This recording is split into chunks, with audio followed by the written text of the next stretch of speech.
Strawberry, and one of our latest addition, which we're going to introduce. Regarding alcoholic beverages, we have wines, so we have both red and white wine, and we have a kabanga chili we're working towards bringing large volume. We already have a distributor and it's FDA registered here.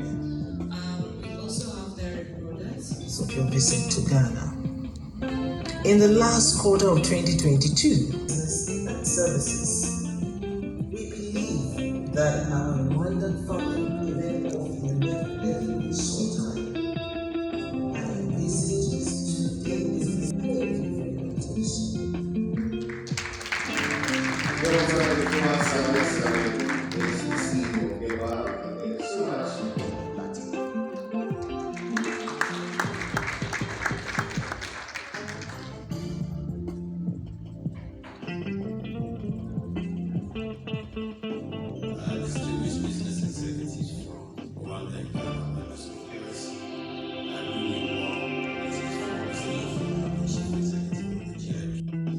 Coffee, Madame Bridget Harrington.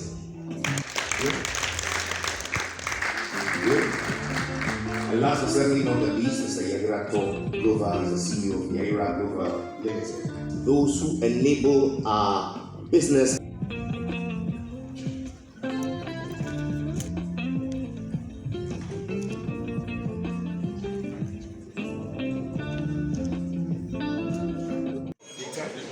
Therefore, any value chain analysis that has to do with data must be deliberately developed. And therefore, the clear agenda of government in digitization and all the digital-related interventions are crucial.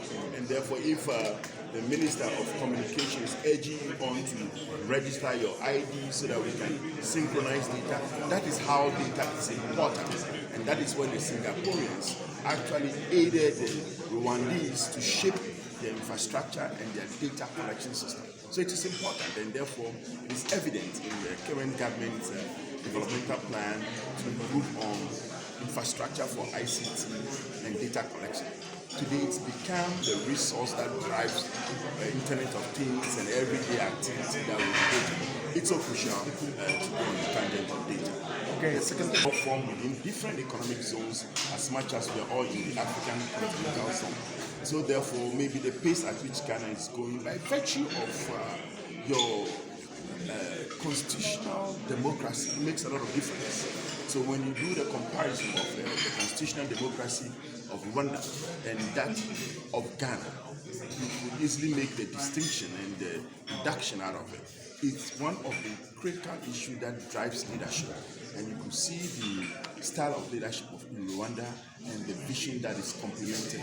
As much as we agree that democracy is good, it has its own rate of development. If you're practicing what Ghana is practicing, comparative to what the Indians are practicing, it has its own ramification. And therefore, don't be surprised other schools of thought will be urging that our constitutional reforms is needed to complement our developmental paradigm so that we can speed it and create jobs for our. So are you calling for developmental paradigm? Have different opinion. We also have opinion.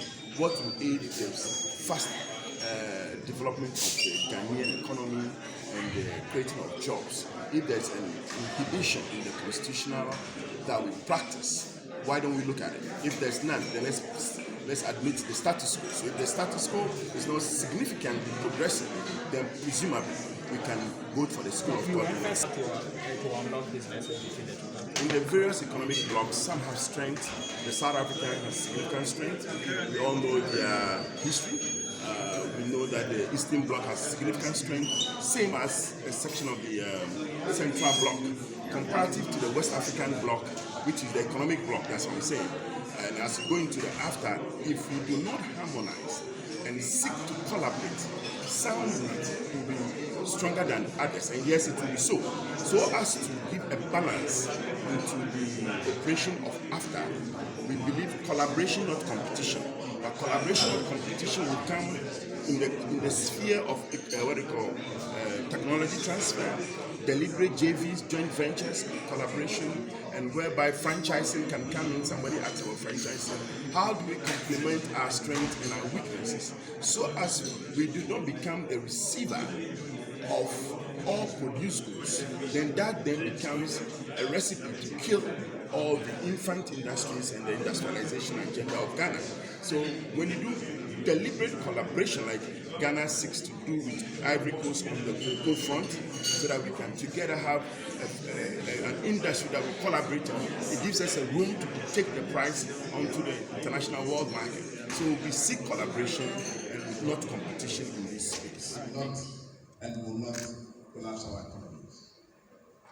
And after what we have seen today, I am hopeful that this forum will ultimately contribute to our efforts of building back together.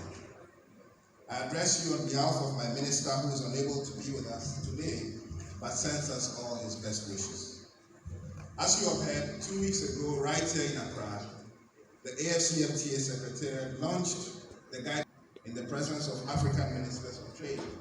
And by that, commercially meaningful trade has started under the AFCFTA. And as was to be expected, and as you have heard, both Ghana and Rwanda have traded already under this initiative, signaling our both countries' readiness and enthusiasm to realize the long envisaged, eternally envisioned dream of an integrated and prosperous Africa, to intensify trade and investment between us. And this is where government policy becomes all the more crucial. We must recognize the severity of the challenges we face and the enormity of the task ahead to remodel our trade and investment policies, and we must do so with the active involvement of the private sector. Each day, everything we do, and however we do it, we must have the private sector in our contemplation, because that is the only way to make them competitive. The issues of competitive financing, power, standards, customs, infrastructure, incentives must occupy our minds when policymakers sit around decision-making tables, which we review constantly to ensure that government takes the right decisions after consultations. I think it will be premature on my part to commit anything, save that those are decisions that the ministries of finance and trade work with cabinet on. We continue to review them, and when the time is right, I'm sure those decisions will be announced by the appropriate authorities. I think we are in a difficult time. The fundamentals have been shaken. Macroeconomic stability needs to be restored. What we currently have is not a permanent situation. The government is working, Bank of Ghana, Ministry of Finance. The work is going on to ensure that we restore stability. The flights that the city has taken will be arrested. We'll be able to get the fundamentals working again. Inflation can be tamed again. And then standard of living can go back to comfortable levels for the Ghanaian people. I don't think that we should do any analysis as if what we are seeing currently is a permanent situation. Government is alive to the responsibility. Government empathizes with the private sector, especially because doing business 3 months ago and now, there's a world of difference between those times. But in empathizing with the private sector, government appreciates that it needs to work around the clock. And the president himself will be speaking on the measures that have been put in place to tackle inflation and the exchange rate depreciation especially. If you look at the data, if you look at the statistics, between 2017 and today, the data on 2022 is clearly an outlier, as they call the statisticians call it. And so you clearly appreciate that we are in a challenging time.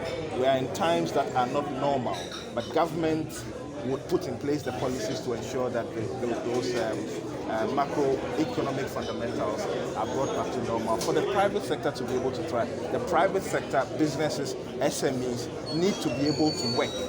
To get out of this completely, the productive sectors of the economy need to be engaged. And it is the SMEs, businesses, industry, manufacturing who have the capacity to do that. And government will do what we have to do to ensure that they are able to trade.